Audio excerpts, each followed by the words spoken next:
Is it time for U.S. concessions to defuse North Korea crisis? China says yes.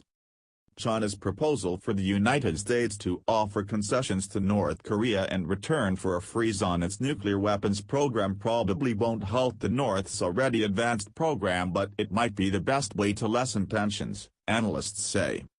It has lost a lot of value now that North Korea has tested weapons and missiles, said Jeffrey Lewis, an analyst at the Middlebury Institute of International Studies.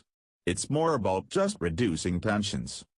North Korea already has an arsenal of nuclear warheads and missiles that can reach U.S. allies throughout the region. China said Thursday it is standing by its proposal, which calls for the U.S. to suspend its large military exercises with South Korea and the region in return for an agreement by North Korea to freeze its nuclear weapons program. China also said it would send a high-level envoy to Pyongyang on Friday.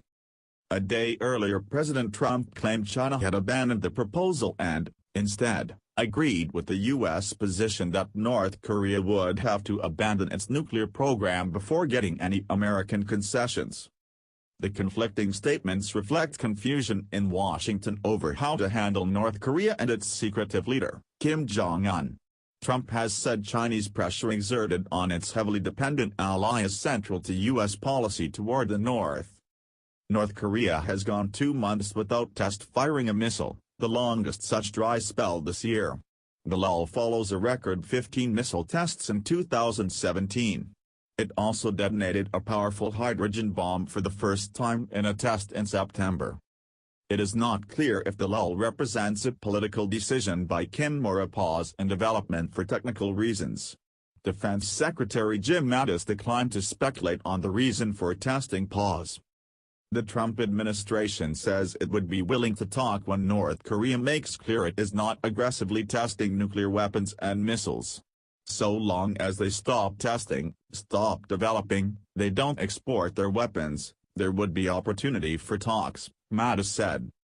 The challenge for any agreement with North Korea now is the advanced stage of its nuclear program. Republicans and Democrats in Washington are reluctant to endorse any proposal that accepts the reality of a nuclear-armed North Korea. The United States is committed to the complete and permanent denuclearization of North Korea, Trump said last month during a visit to Beijing. Trump doesn't appear ready to make a first move, for example, by suspending joint military exercises in the region.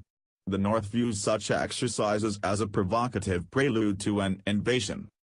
In the 1990s, the U.S. suspended the massive team spirit exercises it conducted regularly with South Korea and other allies to persuade the North to abandon its nuclear program. North Korea continued developing its nuclear weapons anyway, and the agreement collapsed.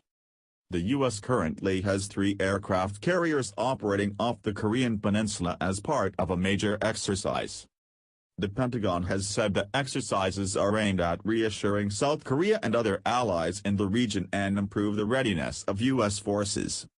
They also exercise a powerful deterrent effect by the fact that they're occurring, said Marine Lieutenant General Kenneth McKenzie, director of the Joint Staff.